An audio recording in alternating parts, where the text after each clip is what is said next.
కేయురవాన్ మకర కుండలవాన్ ఆది హిరణ్మయ ఓం మిత్రాయ నమః.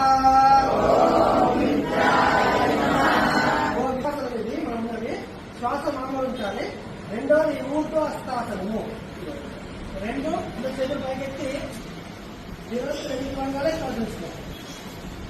మూడు శ్వాస వదులుతూ పాదాల పట్టుకొని చేతులు ఉంచాలి. కానీ దృష్టి ఆకాశం ఉండాలి. అశ్వ సంచారం అశ్వ సంచారం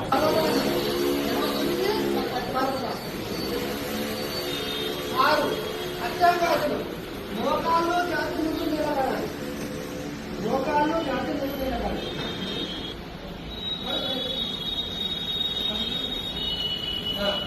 దృష్టి ఆకాశం ఉంటుంది. శ్వాస 8. అది పర్వతాసనం. శ్వాస వదిలేయాలి. ఇంట్లో పర్వతం చేయకుండా 10 పాదహస్తాసనము ప్రకారం ముందుకు 11 ఊర్ధ్వ హస్తాసనము.